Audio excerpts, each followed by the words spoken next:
inaugural Fuel Richer Cup Series. Huge crash on the front straightaway to the line. Martinez to the line.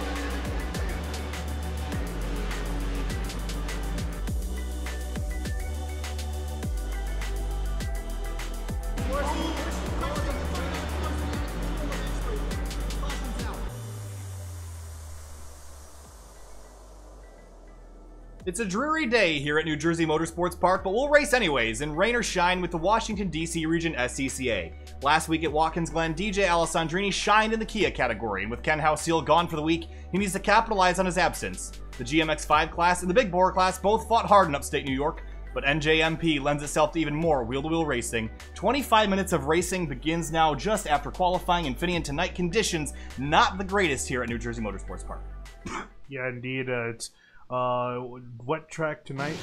These guys are going to be fighting some difficult conditions, but the racing should be great nonetheless. And again, we mentioned Ken Houseal is going to be gone this week out in, I believe, California, so he's not going to be here tonight, and that opens up the Kia category for DJ Alessandrini's taking. And right now we're qualifying, and we got about 10 or so minutes left with just the Kias out on track. But Dominic, obviously rain racing, very difficult out here, and the conditions, not only is it the racetrack conditions, but also just the visibility, pretty hard to see out there.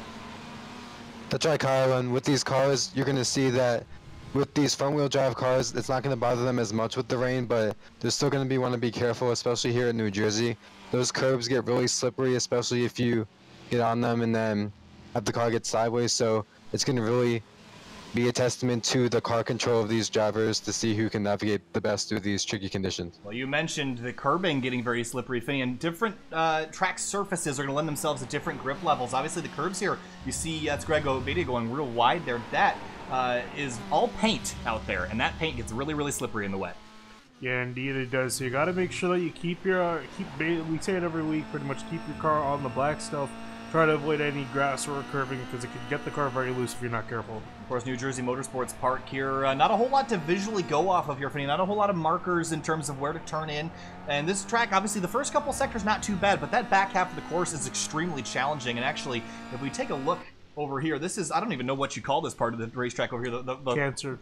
The last section before you get back out onto the front straight is so tight and so twisty. And this is where we're going to see a lot of cars going wide. I actually have the camera positioned here so that we can catch everyone sliding out off the race course. But Dominic, no runoff here. Very, very little. I mean, there's runoff, but it's all grass, and it's really hard. So how do you balance the risk versus reward in such a short race? So, Carl, I think the best thing to do is to use the curbs, like I said, as much as possible. Of course, with it raining, it's going to be a lot tougher to do that. But I think that you're going to want to try to use every bit of the road you can, and then with the grass, it does have a bit of grip to it. So if you can get away with putting just a few tires in the grass, that won't hurt you too much. But with a short race like we have tonight, you're really going to want to find someone to work with and try to make your way to the front as fast as possible. Absolutely. So again, we're looking at Louis Alessi in the 43, and he's working his way in number 5th right now in that number 43 car. So obviously the Kia category looking a little bit smaller than it did last week. I think we had 10 Kias last week. We're down to, what am I looking at, 7? 8 actually, if Darren Treacle gets in here just in time. So you see how Louis Alessi's got those left front tire, right front tire cranked all the way. These Kias, a front wheel drive layout, Finney, and very unintuitive. So it's kind of hard to get these things rotated. And this Kia is not going to like this track tonight. This is all about changing direction here at New Jersey Motorsports Park, and the Kias don't do it very well. Yeah, especially, I mean, we talked about it last week too, and we'll talk about it again. The Kias being front-wheel drive cars on the service, the only other one being, I think, the Jetta, right? Yeah, the Jetta is a front-wheel drive car, yeah, and it's not very fun to drive either. No. Yeah, because these cars, again, understeer a lot when most race cars on the service and in real life too are rear-wheel drive cars, so the back end likes to slide out, and it's a lot easier to turn on those cars. So these cars are going to be a little bit difficult to kind of point and shoot, especially on that big, I'm not sure, I guess hairpin? There's lots of hairpins around here. I took some test laps around here, and there's one corner that just keeps going right. Yeah, I don't know what it stops. I don't know what you even call that corner. I don't even have a track map because this actually is a tech track within iRacing, so it's not completed by any stretch of the imagination, which is why we're running the fog here to kind of minimize the visual impact. But I don't have a track map, and if I were to pull it up, it's not the prettiest looking thing. Nice good old circle. That's what it feels like. It feels like it just keeps going. There's one part of the racetrack that's on the far side. Actually, let's since we're Francois Brou coming in third, we'll watch him as he tries to go to this corner. You can see what we're talking about. Yeah, so this is really the midpoint of the course, and then we head over to the last couple sectors, and it's just one long right-hander that culminates in a very, very tight hairpin that just keeps getting tighter and tighter and tighter. And obviously these Kias, these big cars, not really conducive to changing direction that fast. It looks like Bruce having a little bit of internet troubles here, but this is the corner I'm talking about. Just keep going right and right. And that's not the actual corner. And here's the actual corner. There it is. And you really only have a little bit of curb to spot the apex there. And even too, again, and when we talk about the understeer, it's probably the hardest car to take that corner in is in the Kia, because by the time you realize you need to make the corner, you're already in the corner. And again, these cars are very hard to change momentum at a dime. You guys got to be on their toes. And of course, that's a lap for Francois Brou in the 69 car. Comes across the line, position number 3 right now. And I want to take a moment here, Finian, to take a look at the class structure. And there's a camera without any rain, nice and clean. The lens is nice and cleaned off. Fox needs to take a hint from that, at least in the shootout the other day. Let's take a look at our class structure here tonight, Finian. TCR Kia Optimas in this class, 375 horsepower from a 2.0-liter turbo, 3,000 pounds. Big bore, the Ford Mustangs, 325 horsepower from a twice the size of the Kia's engine, a big old V8. That thing's the beast of the bunch, 3,600 pounds, rear-wheel drive in that machine, and then the GMX-5, 155 horsepower. This track is perfect for those little MX-5s, not so much for the other two cars. Yeah, definitely. So we'll definitely see. It might actually be kind of even between the classes, or not even, but in some of the corners it might be even between all three of them, because the Mazda is going to love this place, especially in some of the corners that change direction very quickly. They'll be able to whip back, while the Mustang and Kia will have a hard time. Yeah, Dominic, we talked about, the class interactions between cars. Everything went really smoothly last week at Watkins Glen, but that track is relatively large. There's lots of space. They didn't have to go around a whole lot of lap traffic. But I think we're getting a better test here tonight. This is kind of a club-level circuit. It's definitely a lot smaller for these race cars. And obviously the MX-5 is the best handling of these cars, and it's probably going to make the class interaction a little weird, don't you think, Dominic? Yeah, Kyle, so the nice thing with the interaction with all of these cars is that New Jersey is a track that has no shortage of passing opportunities, and that also means overtaking opportunities. So if you're a car that's a little bit slower than one that's coming up on you, there's a lot more opportunities to have safer overtakes, and I think because of that, it's one that is wide enough where everyone can navigate through cleanly. So unlike Watkins Glen and some of the other tracks we visit where you can get bogged down in corners and have to sort of follow through, I think that there's going to be a lot more simple overtakes on this track as it's much wider and allows for that. And DJ Alessandrini currently leading the point standings. If you want to go ahead and read them off, I noticed one guy there that's not here tonight. Yeah, unfortunately not able to join us here. That is, who'd you say was it? Ken Houseal is in California this week. Wanted to make sure about that, yeah. So he's currently in second place, so obviously he's gonna unfortunately lose that standing here tonight. But DJ Alessandrini's leading, Ken Houseal, and then Darren Treacle, your top 3 in Kia.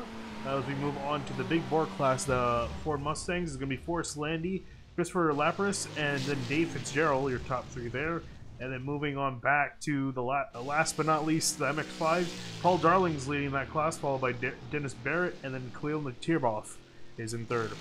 And the Mustangs have also been out there qualifying as well. Alan Claffey right now has yet to put a time on the board, but Christopher Lapras in the 0-4 up on top of the board right now. Chip Disharoon in second place with a 125.0.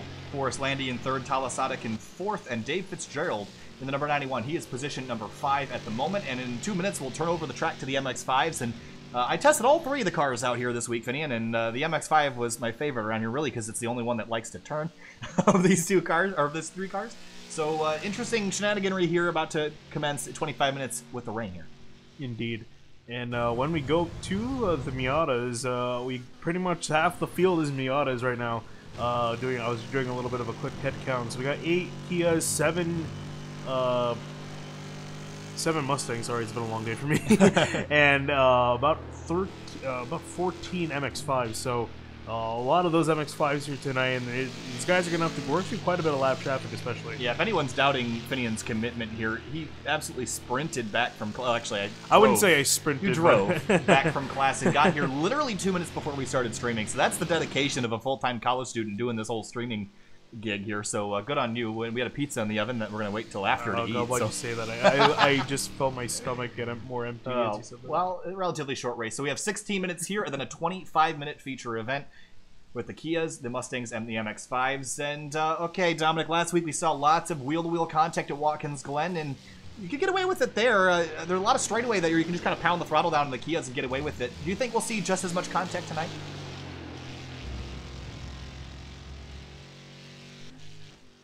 Got a copy there, Dominic?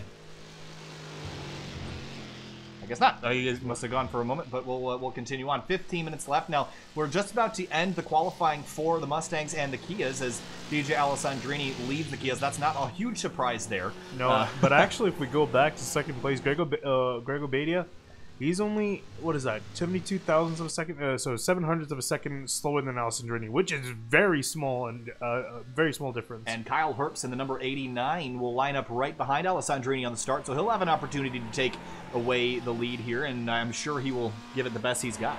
Yeah, back to the Mustangs as we wrap that up.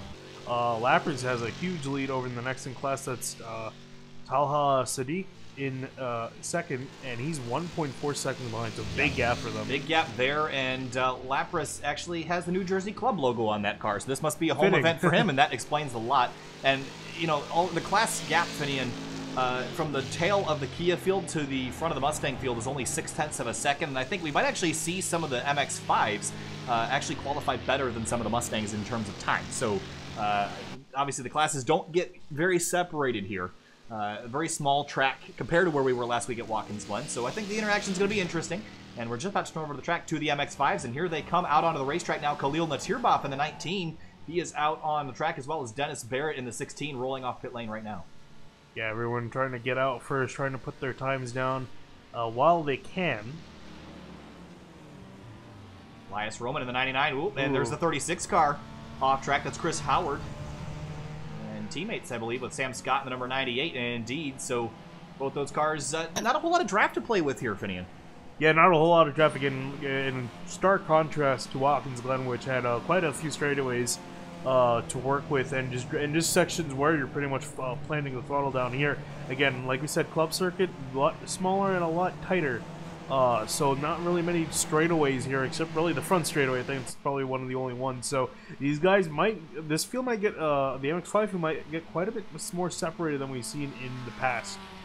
And Dominic, we saw last week a lot of drafting, but do you think the MX-5 category will get a little bit more separated tonight? I think last week we saw a lot of grouping because of the draft.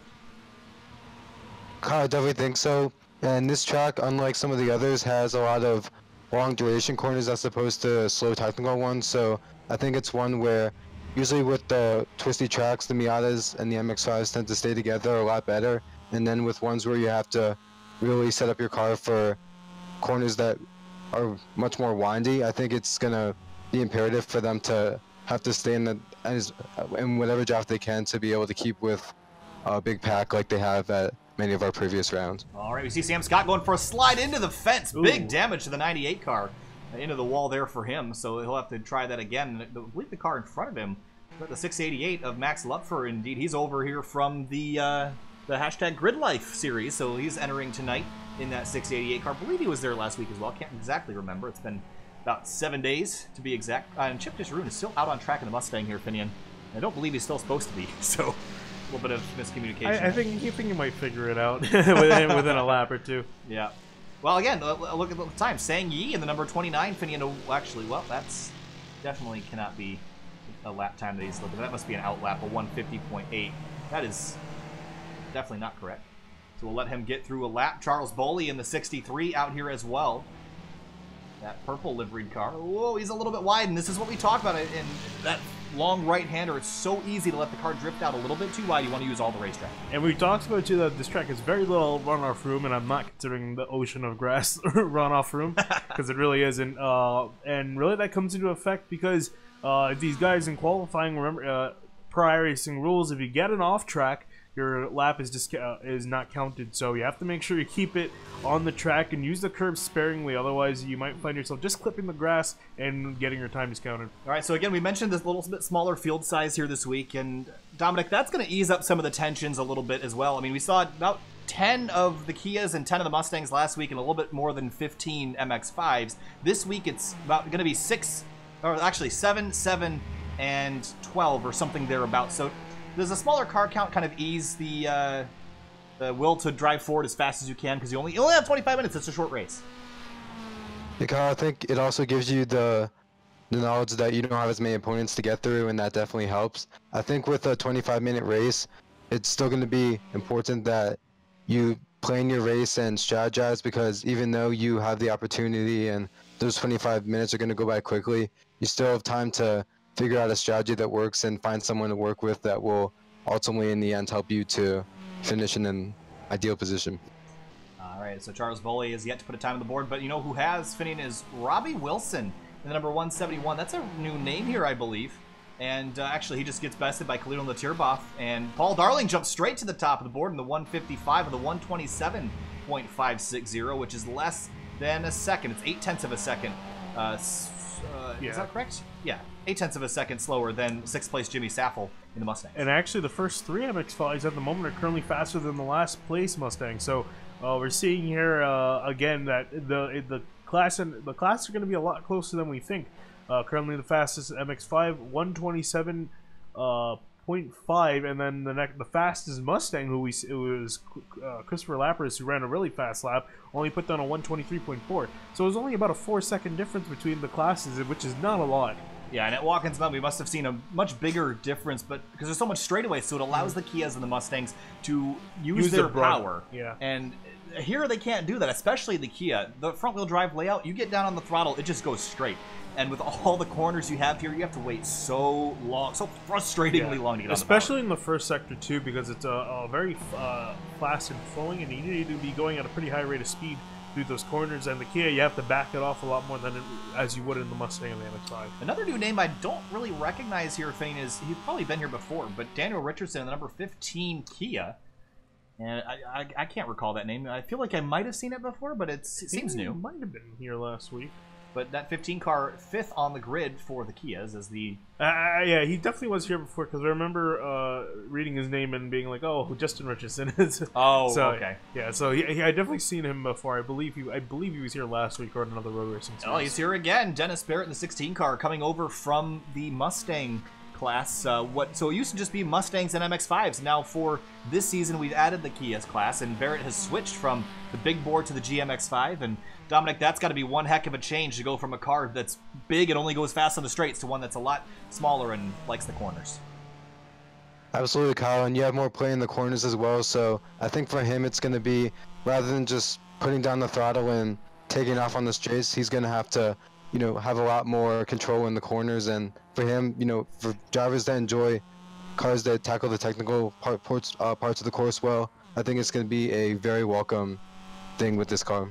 And New Jersey Motorsports Park, technical, very technical. I would say Watkins Glen is much more of a brute force racetrack, and that's where we were last week, and that's why the brute force cars tended to work out better. Yeah, indeed it does. 8 minutes left in qualifying, and Paul Darling is still currently leading the charts. Elias Roman in second, and Max Lupfer in third. See Darling working his way expertly through that final sector, the long right, then the quick left back to the main straight. And now he spins wide. Just as I say that, this MTV curse strikes again, and he'll keep it off the wall there.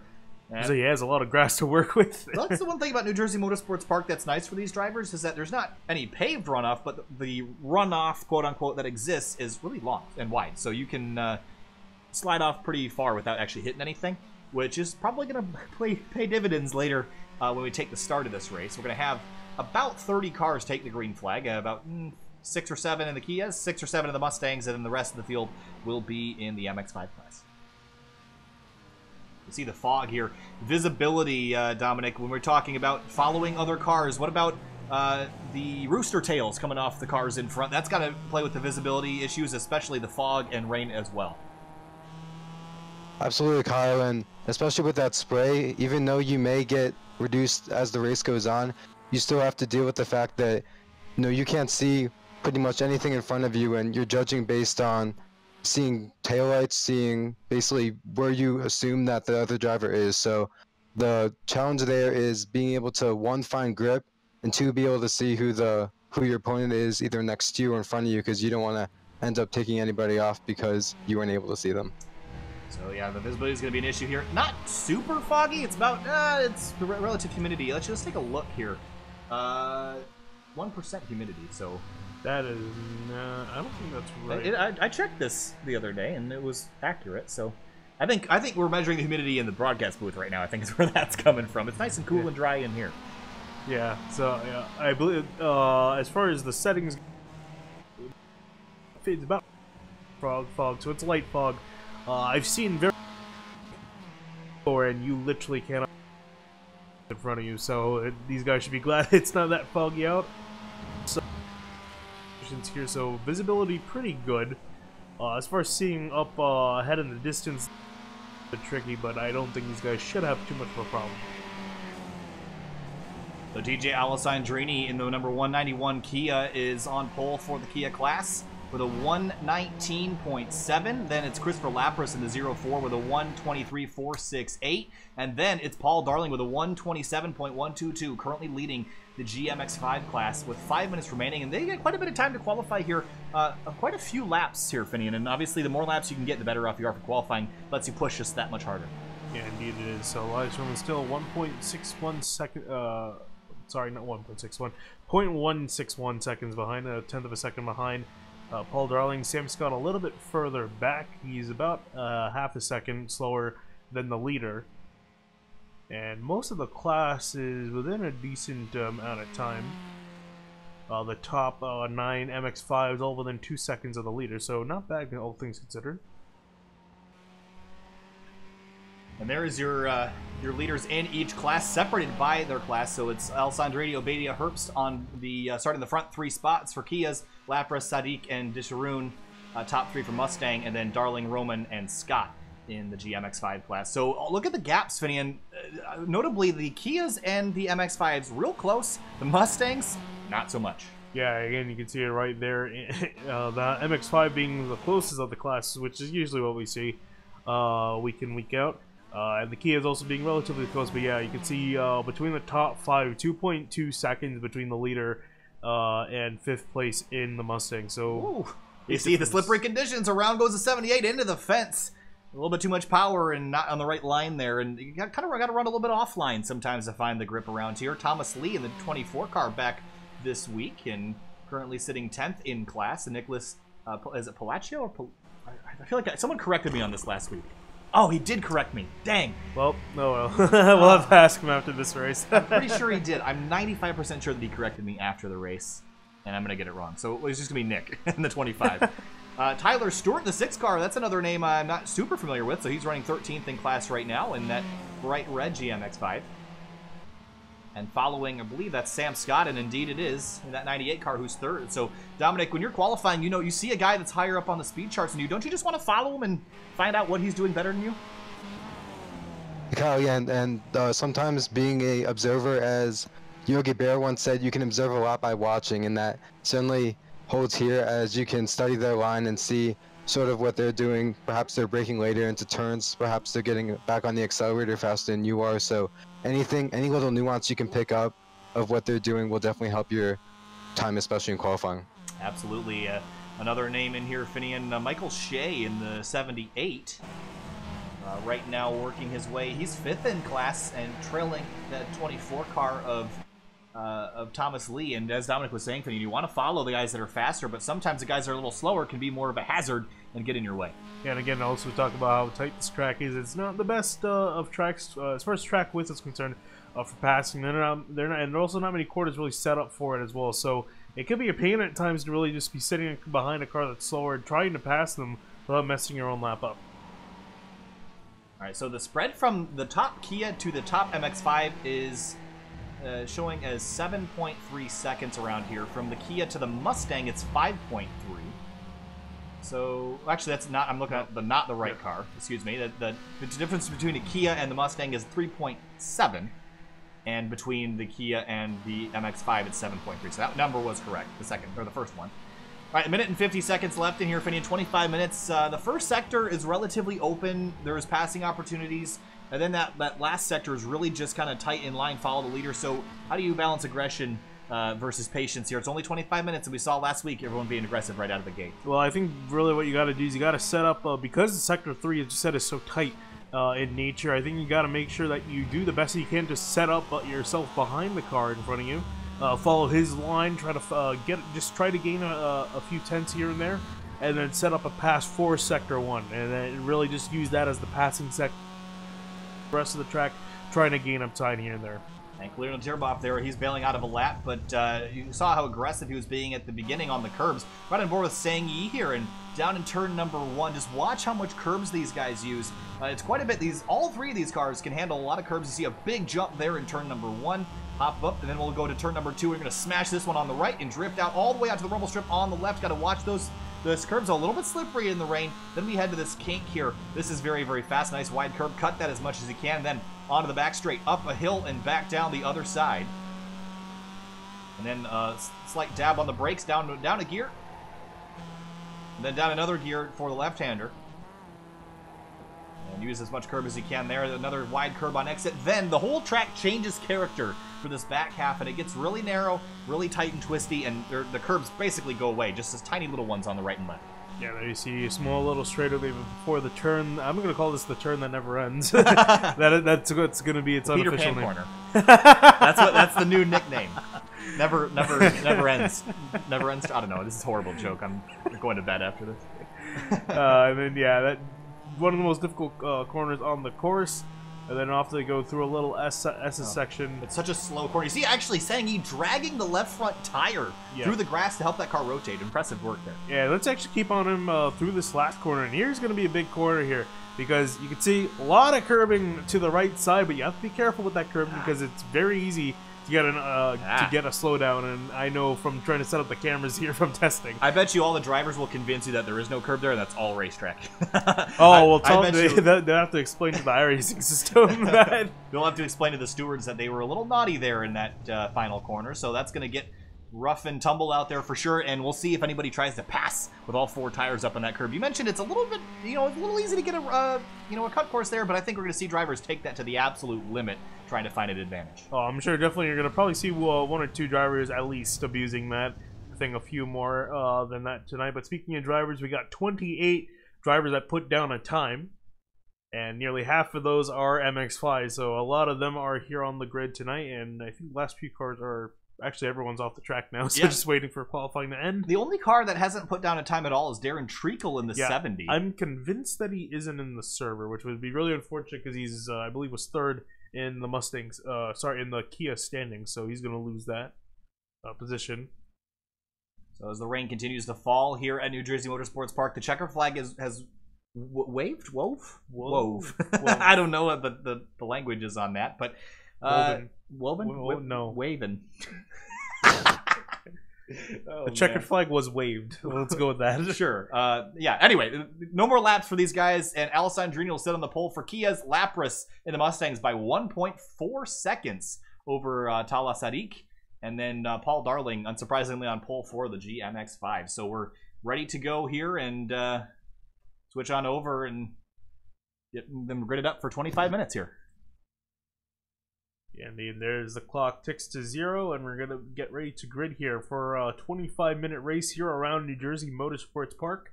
One of the first races I've ever seen around here on iRacing. I have never watched a race around here. I think a lot of places, a lot of leagues and organizations avoid it because it's not completed, but I think that just makes it more fun. Yeah, I think so. Long Beach, the other track it's used, obviously, because it's so... it's a very... famous, large-scale... infamous. I don't know, whatever you want to call it. That's what I was looking we'll for. list all the words out. But New Jersey Motorsports Park, again, it's a club level track. So yeah, a lot of people typically steer away from it because there's very few cars that do race in it. Fortunately, we have 3 cars that would pretty much you would see around here doing some laps. Again, this is a track I would consider kind of a club level circuit. And Dominic, is this something that you treat a little bit differently than a circuit like Road Atlanta or Watkins Glen? Those are more on the world stage. They're wider, they're faster. But how do you change your mindset when you come to a track that's a little bit smaller? So, Kyle, I think a lot of the same general principles apply no matter what circuit you're at. Here, I think that with being the club circuit, it's going to be one where you're going to have a lot more transitions and just get used to the fact that, not being one of the, bigger tracks, it's going to be one where you're really going to have to find a lot more, extract more out of yourself, because there's not going to be as many opportunities, one, to pass, and two, to basically make sure you're moving towards the front. So a lot of these bigger tracks have a lot of opportunities for, different things to happen. I think here at these more club level tracks, you have fewer things you can do within the race to advance your position. All right, so as we get the pace lap started here, 25 minutes should be around 19 laps, give or take a few. So we'll see the field roll off here in a moment, and then we'll get ready to decide the winner for round number 2 here for the Washington, D.C. region SCCA. They put on some phenomenal racing, and it's time to do some more here at New Jersey Motorsports Park on a day that otherwise, if we were running NASCAR, this would be canceled. So I'm kind of glad to see a little bit of playtime out here at this racetrack. Yeah, we canceled just like the Clash. Oh, there it is. Too soon. There you see the gridding order scrolling on the bottom of the field as the drivers are rolling around the track.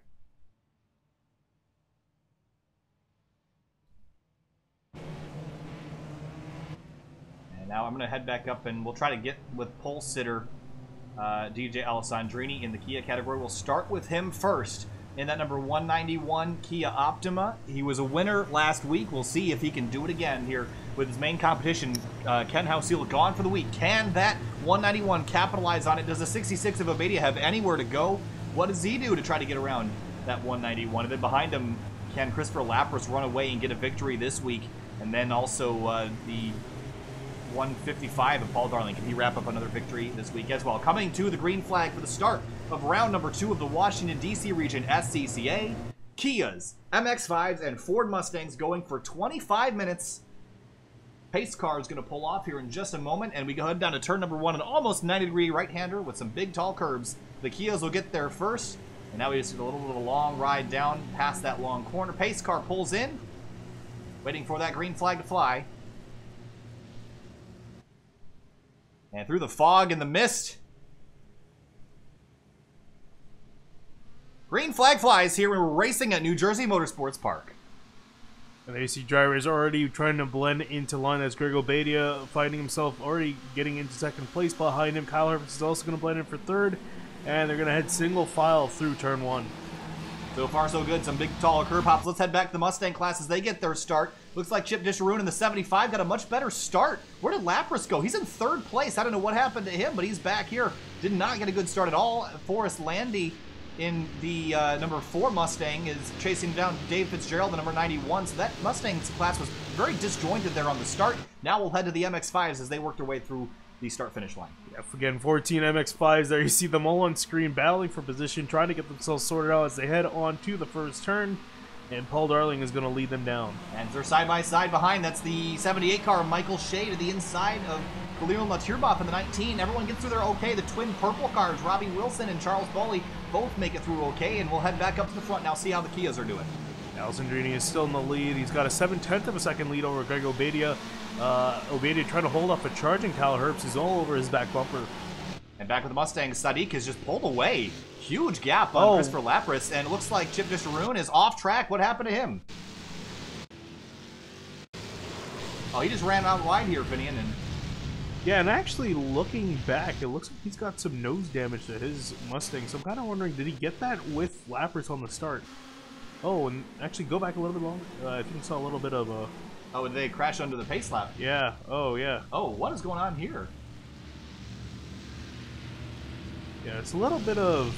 Oh, he jumped and rear-ended yeah, I Lapras think and just turned him around almost. Ooh. And yeah, Lapras almost got into the pits, and then those guys went off. So that's why we saw Lapras stuck back in third. But here he is giving the lead. I believe he was told to give the lead back. So there you see Sadiq back in second place, followed by Forrest Landy, who's charging for third. Yeah, Forrest Landy in good shape right now, chasing down Sadiq for that second place. Dave Fitzgerald behind, waiting for those guys to get together and cause something. But let's go back to the MX-5s here, Fenny, as they complete lap number 1. Paul Darling, Sam Scott, and Elias Roman. 1, 2, 3. Pass going on for fourth behind him, Sanghi and Max Lupfer.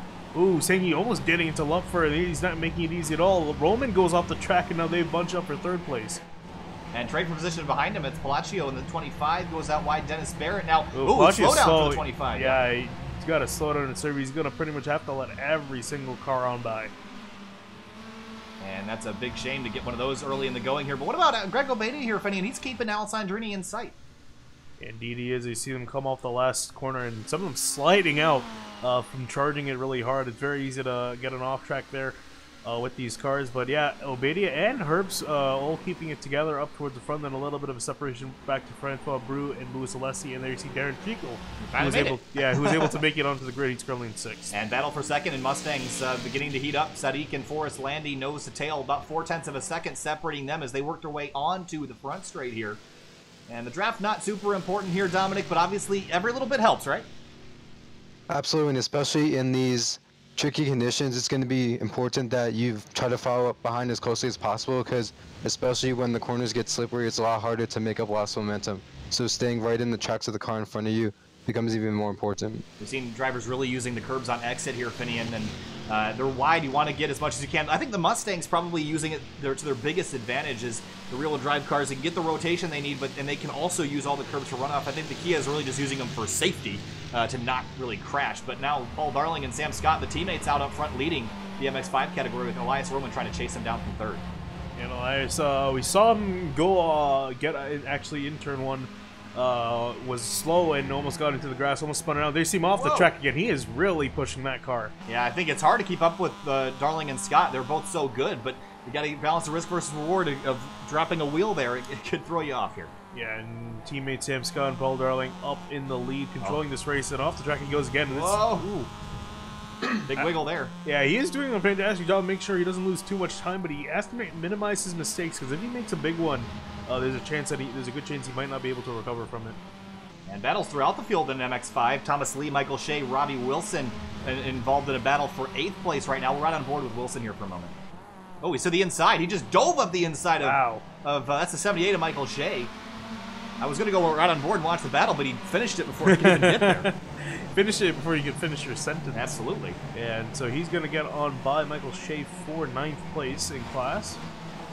And also another battle also brewing for 2nd place in the Mustang. Talah Sadiq leading over Forrest Landy at 2nd and 3rd. Oh, watch this one. I'm thinking. Whoa, Sadiq! Oh, he's crashing. Sadiq is out of control, and it's going to be off the racetrack for Sadiq. Big impact. That's going to be end of the day for the 11. What a shame. And this is, again, probably those wet curbs there, Finney, in the paint. Catching that car offline here, and as he runs out wide, to watch this. Gets on the wet curb, slips, and away he goes. Got a little bit of the grass, too, which is definitely not going to help the handling at all, especially at that point where you need it the most. And, yeah, hard impact into the wall. Yeah, not good for Talah Sadiq. Had a great race running, but will not be able to finish it. For the lead, though, Obadia and Alessandrini continue to fight. Alessandrini's a little bit wide here. They're all pushing in those Kias. I think that's the thing we're seeing in every single class, no matter what the car is, that they're pushing themselves off the track. Because, again, in most tracks like this, you have a little bit... usually have a little bit of asphalt here and there outside of the curbs to give you a little bit more space, but it's just straight off grass, and these guys are clipping that grass and almost running themselves off track. But here you see Obadia all over the back bumper of Alessandrini. And look, just up the road, there is some MX-5s, Dominic, so now we get to see the class interaction. Predictions of how smoothly this is going to go? So, Kyle, a lot of times what we see in the Mars series is that when you have multi-class racing, you have a lot of the higher stature cars, and the worry becomes them being able to see a lot of the lower cars. So sometimes you get the worries about, if I go into this corner side by side, is the car beside me going to see me and be able to make that pass cleanly? So checking your mirrors and just being aware of what's around you is going to be important as these cars start to intermingle. Ooh, a little bit of craziness around Tyler Stewart as he goes one lap down, and everyone gets out there okay, but they go the long way around. Now, wow, who pushed out, who wide there? That was Chris Howard in the 36, who just got bullied off the racetrack on corner exit there. Yeah, these Kias are out for blood here, but they're wasting no time. No prisoners, but Alessandrini leads that lap. Obadia keeping it close, and also Kyle Herbst is tucked in behind as well. Yeah, and he got a great run there. Obadia kind of messed up the corner. I think he thought about diving into the inside Alessandrini, but again, thought better of it. And they see a huge pack MX-5s up ahead. And actually, they're fighting for position there. There's the one, is it the 171, I think you're thinking of. Look, he was side by side for a moment there, making a pass. And Michael Shea and Charles Bowley, those guys were fighting that purple car's out wide. He's got the Kias just charging through like a freight train. Here they come. Alessandrini puts a lap down 3 wide here for a moment. Oh, he's going to shove it up the inside somehow. Doesn't take out the 25 car of Nicholas Palacio, but oh my goodness. And look at Obadia shoving it down the inside. An incredible pass for the lead. Obadia. Oh, a little bit of contact. Oh, and he's a lot more push him contact. out wide, and Obadia goes through to the lead. What an incredible pass. Yeah, and we're seeing why these guys here are being so cutthroat here. It's because all three of them. Here comes Alessandrini again to the inside, but it's going to switch back here. He's going to be the outside going on this corner. But there's a Mustang, sorry, there's an MX-5 ahead of Obadia. So where are these guys going to go? They're going to try to split him through. He turns him. The 25 gets turned across the racetrack hard into the fence. And there goes Nicholas Palacio. He had nowhere to go there and just got run over from behind. Yeah, and that was a wreck waiting to happen there. Yeah. These guys were all over, and actually we could get a view from the rear of the 25. And this is what he's seeing in his mirror. And then Alessandrini tries to go to the inside, actually kind of cuts the corner a bit, and then just clips the 25 of Palacio around. And that was destined to happen there, Finney, with how aggressive these guys are fighting. But that has turned the lead over to Greg Obadia. Kyle Herbst and DJ Alessandrini still lead, although DJ's got some blood on his hands after that one, cutting the curb there. Indeed he is, and he's still on the hunt, trying to get to the inside. Oh, he's going to the inside of the 171. That's Robbie Wilson. He's going to have to go around the outside again, and there's so much left and right switch back here, you can never really find yourself in a good spot to make a pass.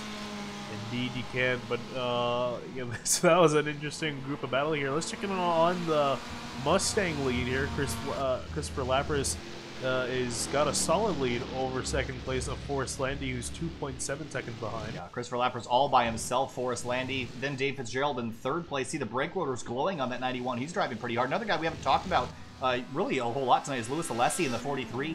He's all by himself in 7th right now, just kind of biding his time, and hopefully he might actually finish pretty good if these front three get together here. And we'll jump back to the Kia lead as they're still lapping. That's Khalil Natirbaf in the 19. They're going to go around him now, and Kyle Herbst closing in, waiting to strike on the 66. Yeah, and you can see on the bottom of the screen they have a lot more MX-5s to get up through. They're only, I believe, halfway through the list. Yeah, they got about, I think they got 5 more cars ahead. It'll be Max Lutfer they'll catch first, then Sang Yi, Elias Roman, Sam Scott, then leader Paul Darling. Yeah, and those are the leaders too, so they're not going to really go. Oh, one wide, and that is going to be Sang Yi crash in that number 29. We'll go back quickly, check it out, up over the curb a little bit too much, and wet curbs again, catching out another car. Turn 2 seems to be really be the trouble spot here, and hard impact by the 29 into the wall. And now we're closing in. We'll ride on board with Greg Obadia on the nose here, and we'll just see that's Max Lutfer in the 688. It's been a little messy out here so far with that multi-class interaction we talked about, Dominic, but so far, I mean, I think Obadia has been, I wouldn't say patient, but opportunistic, and Alessandrini definitely lost a little bit of patience there, so so far, is this matching your predictions, or? Well, something that is matching my predictions is the fact that Greg Obadia is doing well here, because he has won the Devil in the Dark 12-hour endurance race that happens annually here at New Jersey's Thunderbolt circuit. He's driven a Ford Mustang Boss Leo 2 to victory in that race, so a lot of familiarity with this track, and being able to navigate through traffic especially is something that he's very accustomed to and does very well. It's a nice little factoid there, and now we have, as we say that, Obadia goes to the inside. Oh, and Alessandrini almost hits the pit wall. Wow. Kyle Herbst out of control. Does he have some damage? No, looks like, three wide in turn 1 for 1. Splitting. Oh, and Obadia goes wide. And Obadia gives up the lead. And now he's out of the lead. Here comes Alessandrini to the inside of Herbst, but Herbst is going to get the lead. He's going to get his turn now. And those were the MX-5 leaders, and they just all caught him at once in just a mess of a corner for all the lead Kias. Let's go back and quickly take a glance at what happened here to Greg Obadia. Just gets in here way too hot, Finian. Yeah, and I think part of it might have had to do with just getting past the MX-5s, just trying to get himself in position. Yeah, he was trying to overshoot the MX-5 to get clear them before the corner.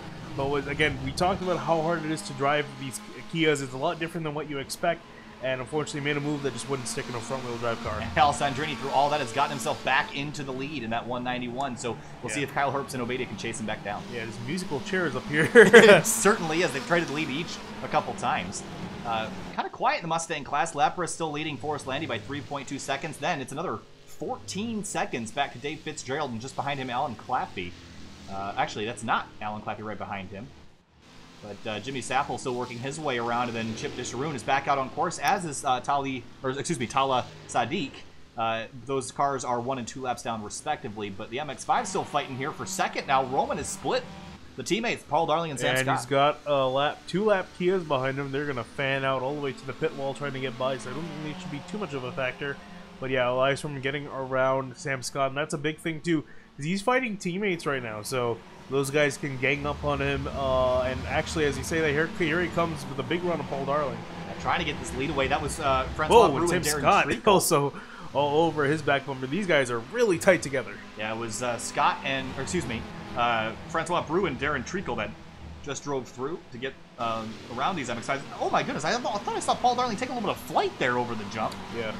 These things are light. I didn't know they were that light. And now the battle for the lead continues in GMX5, and Roman tracks out a little bit wide there. Scott gets a run, but can't quite get alongside. Yeah, we were talking about that there wasn't really much of a draft here, and there definitely is some, don't get us wrong, but and that's, I think, that's what's keeping these guys together, but overall the field is very spread out other than that top three. And for second place, the battle is heating up once again in the Kia category. Kyle Herbst just leading Greg Obadia by about a half a second. Al Sandrini has driven off a little bit here. It seems like every week he's a little bit better at conserving those front tires because they're doing all the work in those Kias. Yeah, definitely so, and he's doing a great job of trying to break away from the 89 and the 66, which is what he needs right now. As when they were all over their back bumper, his back bumper, they got in the way and made a pass when they could. So I think Al Sandrini needs to build a little bit of a gap to secure the lead. Daniel Richardson is just about 2 seconds up the road from Louis Alessi, so we'll keep an eye on that battle for 6 in case it gets any better. Battle for second now. Here comes Sam Scott to the inside of Roman on the front straight, heading to, actually, that's the back straight. No, that's front straight. Down into turn number 1, and won't be able to complete the pass. Roman hangs on. Yeah, Roman's gonna hang on. I actually thought Sam Scott would have tried to dive into the inside, but thought better of it. And both these guys, by battling, they've lost a little bit of time to Paul Darling, but I think they should be able to catch it up.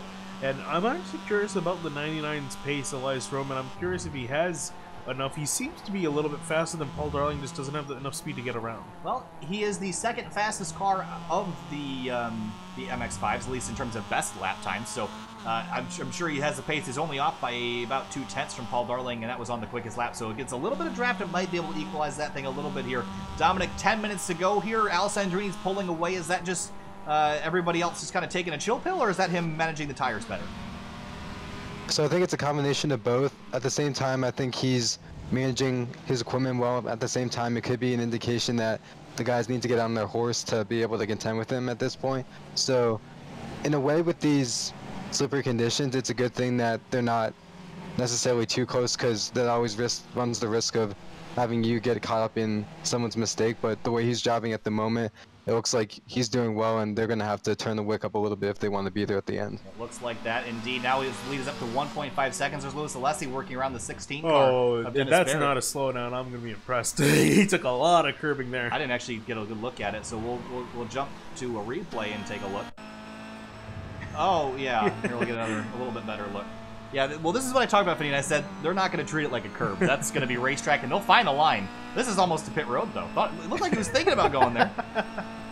Yeah, so I'm guessing it wasn't. So I guess he played God there, and he won. So, well, you mentioned the battle for the lead here, and that's one of the Mustang. That's a Kia, the 15 car of Daniel Richardson. It split up the. Yeah, it looks like he's getting passed by the MX-5, which is I find interesting. Yeah, not going super great for that 15 car right now. I guess he's probably struggling to get around because Roman is not gonna get let up a little bit to lose Paul Darling. Well, I can tell you one thing though, Finian, that the battle for 4th in the Mustang category is heating up. Alan Claffey, Jimmy Saffel, this is for 4th in class, the 39 and the 48 battling with 8.5 minutes to go, and we'll see. Last time by, Claffey definitely made a mistake, was 4 seconds off the pace. Yeah, I think that's why we're seeing these guys get so close together. The Mustang class is probably the most spread out of the classes at the moment, but yeah, now it's now the 48 is caught up to Claffey, and they're gonna duke it out for 4th place. Now a little bit of draft. These big bore cars punch a huge hole in the air. Just not a lot of straightaway to use it. The 39 misses his apex there, runs wide out in the grass. Ooh. Here comes Saffel to the inside. Will he get the nose up the inside? Oh, it's going to be a hard place to make the pass work. He did it though. Claffey's out. Claffey spins up on the wet curb, and around he goes. And turn 2 again, another trouble spot. I think we've seen at least one car on screen make a mistake there in every class. Look at those MX-5s driving on by. They just have to go past again. That's going to be big hits to his chance to go up there and take 4th back away. So Claffey's going to be safely in 5th for now, but the battle for the lead, this is the battle for the lead here. Contact, and Louis Alessi hits the 155, and that's a battle for the lead. Can Darling save it? Is he able to save it? Yeah, he does. No, but that's Sips got there's Darling. But yeah, he's got a decent amount of right side damage, and it really depends where he hit the car. I can tell from experience because I got hit by it in the car. If you hit it in the wheel enough, you can damage the steering by quite a bit. It doesn't look too bad. It looks like he got lucky. I do want to get a little bit better look at this because I said that Louis Alessi had hit the 155, but it could have been vice versa. So I want to get a good look at this before I pass judgment here. And again, the class interaction's been kind of wild all night. Here's a look from up above. And yeah, that car's. Yeah, I don't know if he was ever going to make that. No, and we talk about the general rule of thumb for mixed class racing is the faster car has the responsibility of passing the slower cars. And I mean, you could argue that Darling turned in, and that's that corner in particular. I don't know this place that much, but I can tell by just the way the corner is.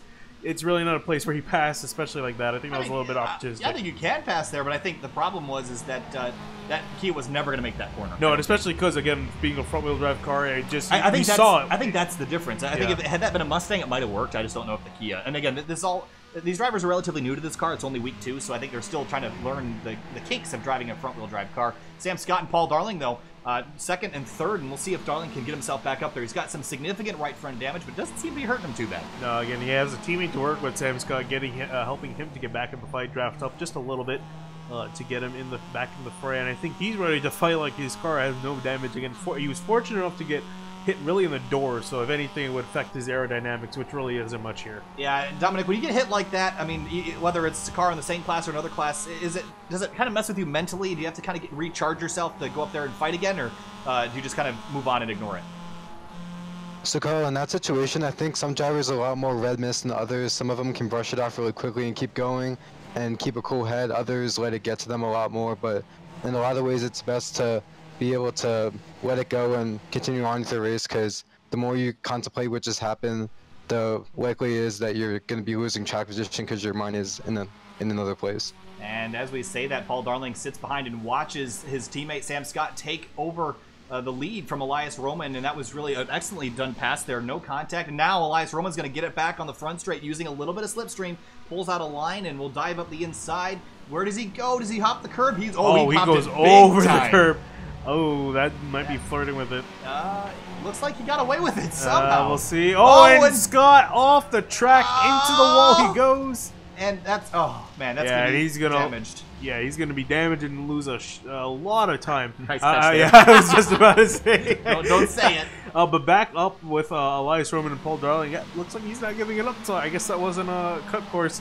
And now he only has one more car to battle. Yeah, that was a brave dive up the inside, and very brave to use that much curve. But now Paul Darling does a switch back on him. Brave move by Paul Darling to the out. Now what's going to be the outside as I head off to the next corner. Whoa! And Darling trying to pinch him in playing with inches here, and he's going to get a pass on the outside. Wow, that was excellently done. And Paul Darling takes lead even with a hole in the side of that door panel. He's going to steal the lead back away from Elias Roman, and behind him, Max Lupfer's kind of sitting here waiting for something to happen. He's got himself up into 3rd for all this chaos. Yeah. He's sitting in a great spot. I mean, the way these guys have been fighting up here, I can imagine they've lost quite a bit of time, and I wonder if Lupfer has something from actually looking at the times, and he has put in the, or almost put in the fastest lap of the race, but compared to their last laps, he's been traveling half a second faster than both these guys.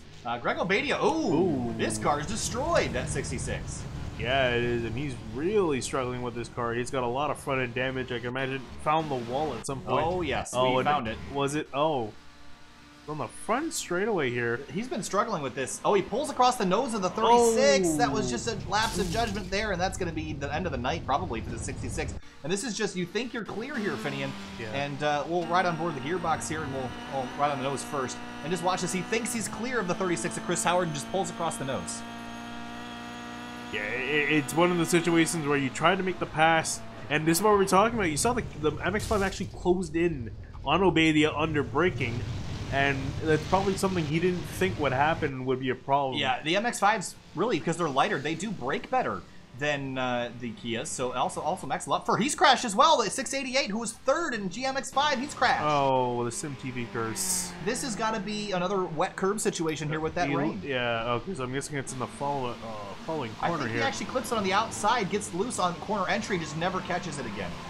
Yep. Yeah, that's such a hard car to try to save, and bam, into the wall he went hardly.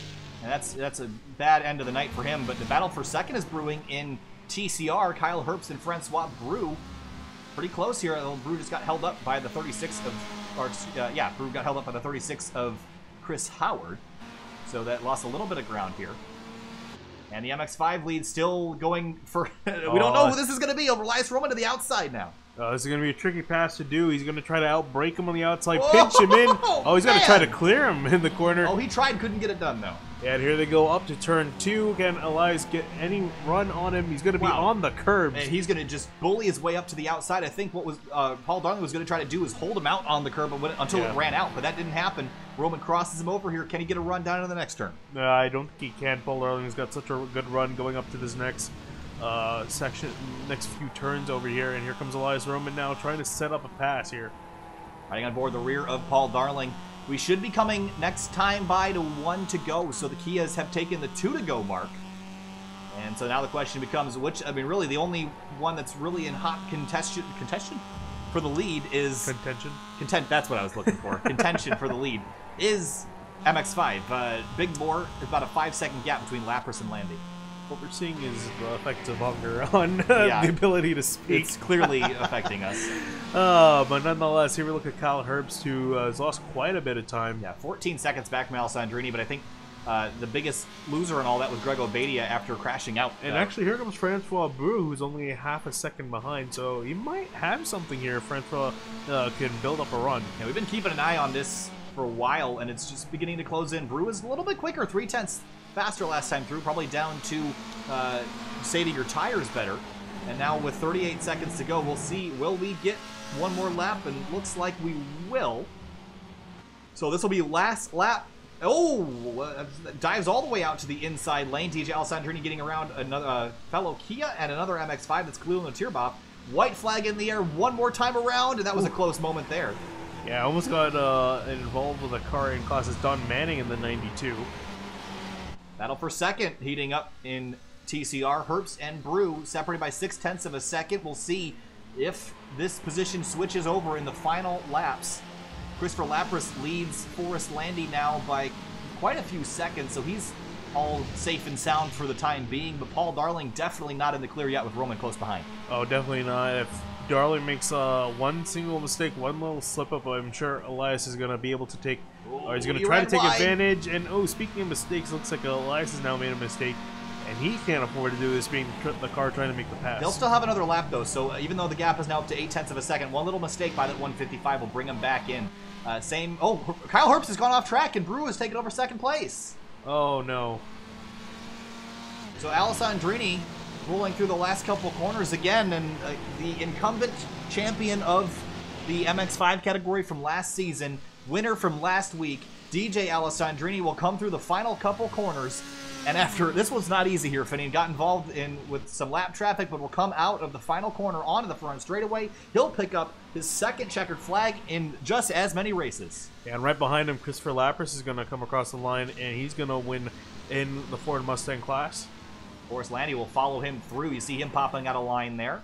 And whereas Paul Darling and Elias Roman, they're coming through now. They still have quite a little ways to go here. Still half a second separating them. Yeah, they got about half a lap left in the race to duke it out, and I'm sure Roman's going to try to chuck it up wherever he can. And we'll ride on board here with Roman for a moment here to see if he can close the gap on Paul Darling. Looks like it's a little bit too far to get there, but on the grass too, he's getting everything he can out of that car. Yeah, I think this the Peter Pan corner is going to be where he needs to make the pass happen. But yeah, I think he's a little bit too far right now. Yeah, just over a half a second separating these cars as we climb the curbs goes Roman. And now it all comes down to whether or not Paul Darling will make any mistakes, but there's so few corners left. It would take a lot. Through the final couple corners, Paul Darling in the 155 had to fight for this one, got knocked off track, came back from third after a wild battle in the GMX5 category. He'll come through and collect a checkered flag as well, and that 155 car Elias Roman in the 99. He fought hard, but will come home in second place. Dennis Barrett in the 16. How about a third place finish for him here? This is going to be an impressive feat for him. Yeah, solid finish from him. Again, a lot of drivers suffering in all the classes, but he's going to come home for a solid third place finish. And that was going to be it for the... He's actually coming into pit road. The lead lap cars are done. So winner DJ Alessandrini, Christopher Lapras, and Paul Darling. Here is a look at your results in just a moment. Let me pull them up here.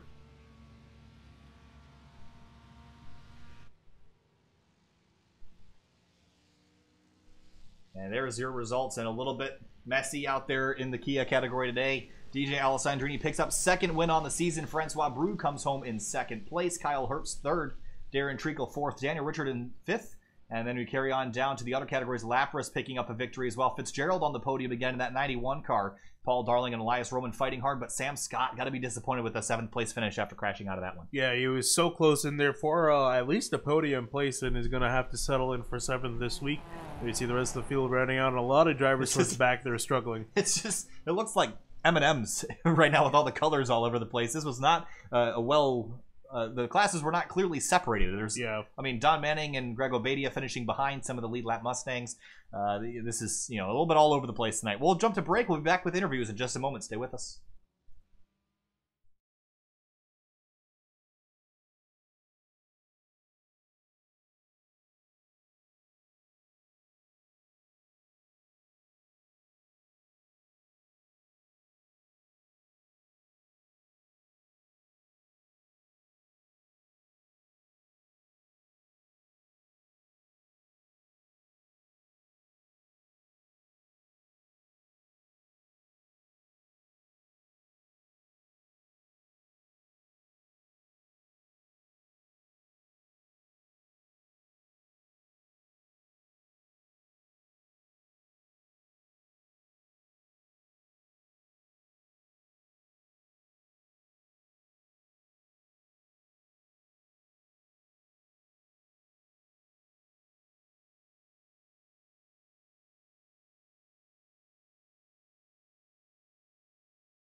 Welcome back live here to Sim TV, here with race winner DJ Alessandrini. DJ, that was a wild one for sure. Saw a lot of contact tonight, and the multi-class interaction was a bit interesting. Walk us through that contact with the MX-5.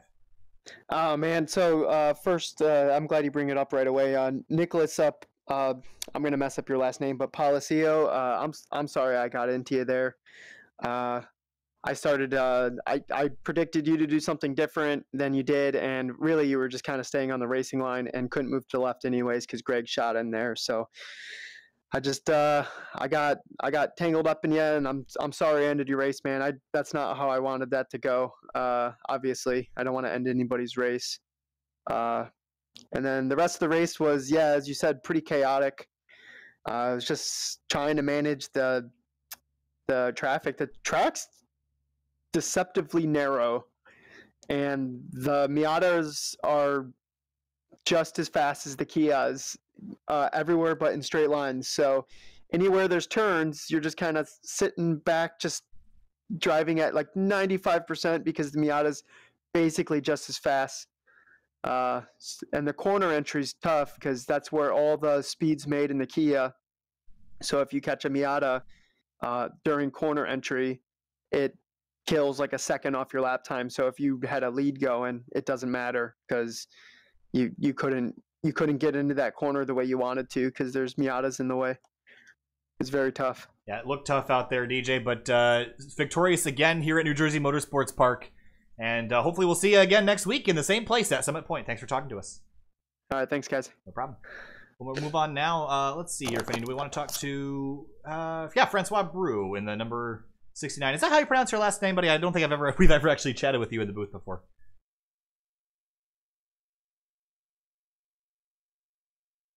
Is that how you pronounce your last? Is it Francois Brou? Okay. Yes, it's Francois Brou. I'm French. Can you hear me? Yes, I got you now.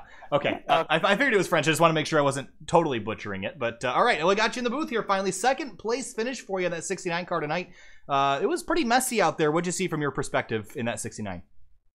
I would say the first part of the race until we got really the traffic out after maybe a two-thirds of the race. It started getting better, but I knew for me I couldn't compete pure pace against the top three guys. So I just tried to stay consistent, try to stay within strike, which means 6-10 seconds behind them, try to clear the traffic, being patient, not like Watkins Glen. And only one time I had to do a huge drift because I went to the last minutes. I'm a kind of a rookie compared to the other guys. So at the end, I think patience paid off. I saved my tires. I just did pretty much at the end. I think I had a little bit fresher tires than my competitor in front of me, so I could exit the corner. I could corner a little bit faster. It's just about management, a bit of luck, of course. Greg and I don't remember my competitor. I don't want to massacre his name, but it did just cut maybe under pressure at the last lap. But it was definitely, I had a little bit of advantage on the car at the end, and then it played out pretty well. Pretty surprised. First time, I think I'm improving on iRacing, so that was good. That was really, really good for me. Awesome. Well, thanks for talking to us, and hopefully we'll see you next week at Summit Point. We'll see you later. Thank you very much. No problem. All right, we'll move on now. We'll see what Finian drags in here next. It's going to be Christopher Lapras, the winner in the Mustang category tonight, driver of the number 04. Chris, started out a little bit dramatic there in the Mustang category. You started the race kind of on the curb in pit lane, a little bit wild. Just walk us through the start there and then how you climbed your way back up to the lead. Yeah, I'm not sure what happened. I got rear-ended as the green went for the Kias. The Mustangs decided to go, and I didn't. And then they gave me their position back because I think Mr. Fitzgerald said something. Yeah, a little bit messy out there. We saw quite a bit of interclass, what's the word I'm looking for, Finian? Class interaction. I had the words all mixed up. We're really hungry. Sorry, Chris. But yeah, so there was a little bit of weird class interaction. The MX-5s obviously carry quite a bit of speed around here. So was it notably a lot more difficult this week to get around those cars than it was last week at Watkins Glen? Yeah, no, for sure. The Miatas definitely, I feel, have the same corner speed as the Mustangs in the turns. It's just the straightaways that we have a little advantage. Lucky for me, I kind of caught on to a Kia and kind of just drafted off of him the last couple of laps, so it worked out pretty fine. All right, well, victory goes down for the driver of the number 04. Congratulations, and we'll see you next week at Summit Point. Thank you, guys.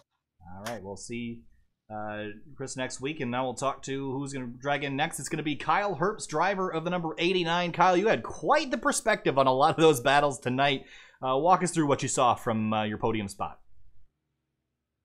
Yeah, so, I mean, first off, Kia's a great car, but, a lot of close racing, a lot of clean racing, especially with how busy this track can be, trying to make a proper pass, even without trying to, dive bomb at the last second.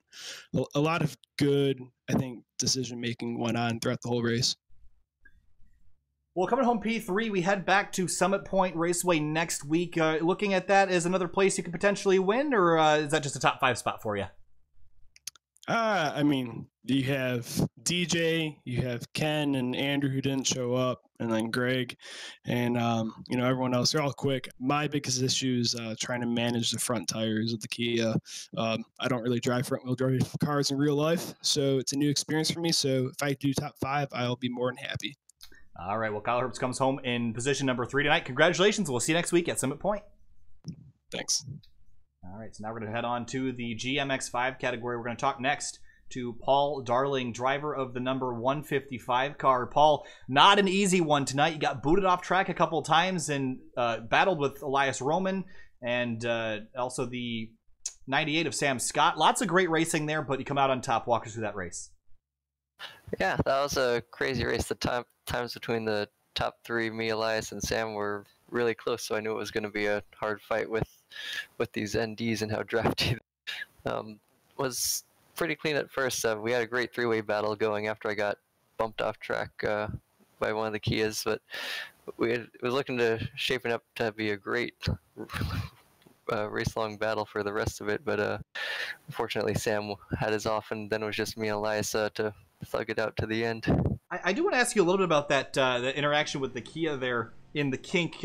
What's your opinions on that? Because from our side, we don't think the Kia really could have made that corner. I believe it was Louis Alessi in the 43 car. What was your view on that? I'm sure, obviously, I should probably get both sides of the story on this, but I'm curious. I think actually I haven't even looked at the replay yet. That's a really difficult spot because that corner requires so much commitment and speed on entry for both of our classes. But based on where I was and where the contact was made, if I'm recalling correctly, it seemed like he overshot a little bit. It's just one of those racing deals when the Kias are trying to get through the Miatas. All right, well, another victory for that number 155 heading into Summit Point next week. We'll talk to you later. Thanks for chatting. Thank you, guys. All right, and last but certainly not least, it's going to be Elias Roman in the number, let's see what number car he is. The number 99. It's been a while since I looked at the results screen. Elias, a wild one out there tonight. We saw the leaders get booted off course. We saw you get back by, some side-by-side battling in the final couple sectors. Second place finish for you tonight. Happy with that result, or wishing you could have gotten one more? Crazy was an understatement, and considering how crazy the race was with everything that was going on, I'll take second. No. Obviously, second, not bad at all. We head into Summit Point next week. Familiar racetrack to a lot of these guys. Hoping for one spot better next week, or are you just happy coming in behind that 155? I mean, the goal now is to, obviously I checked off the podium spots, which I've done it twice, and JP, I actually really struggled here during practice and stuff, and I have to give a shout out to Ken Halcyon for giving me his setup.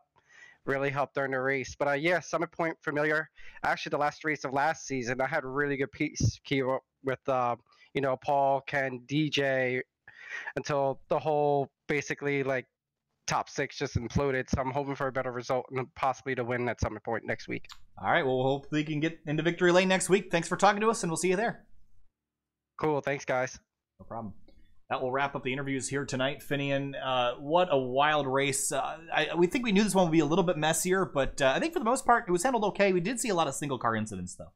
Yeah, and I think that's, again, going to come with the package because, again, it's a very tight racetrack. It's club level track after all. So it's going to be hard to make some passes, especially in some of the corners, especially considering we have 3 very different cars here. So stuff's bound to happen. But, I mean, all things considered, it could have been a lot worse. Dominic, from your perspective, obviously, with your experience in this type of racing at these kinds of circuits, was this kind of par for the course here tonight, or a little bit messier than you probably would have liked to see? Well, Carl, on a wet, slippery track, it's always a difficult dance, especially with the drivers who don't have that rain experience. And one of the things that, fortunately, in iRacing they don't have is the famous rivers that you get going down a lot of the inclined and hilly sections, especially as a Summit Point. We get that a lot. It's called the Summit Point River, and where you just have the water flowing down. But in terms of the grip level, I think that the drivers handled it well and also were able to see who their opponents were around them. So I think that even though we did have a few close calls and a few incidents on track, I think everybody made it through well and also gained some experience with fog and wanting to deal with a lot of traffic. All right, well, that will wrap up the coverage here tonight from New Jersey Motorsports Park, the Thunderbolt Circuit. What a wild race. We'll be back next week from Summit Point Raceway, a home track for a lot of these guys here. What's coming up on Sim TV tomorrow night? We, in theory, have a dirt race going on with the Pro Late Models from the Chili Bowl. That's going to be a fun one. We'll see that tomorrow night around 8:30 p.m. And then on Saturday, it's going to be the Virtual Racing League finale. It's also our 1-year anniversary from when we started streaming. So that's going to be on Saturday from Charlotte Motor Speedway. Then Sunday, I think we're off on Sunday, right? No 3-wide this week. Oh, yeah. And then we'll be back on Tuesday with the hashtag Grid Life series at Road Atlanta. So that's what's coming up on Sim TV. Thanks for watching, and we'll see you next week.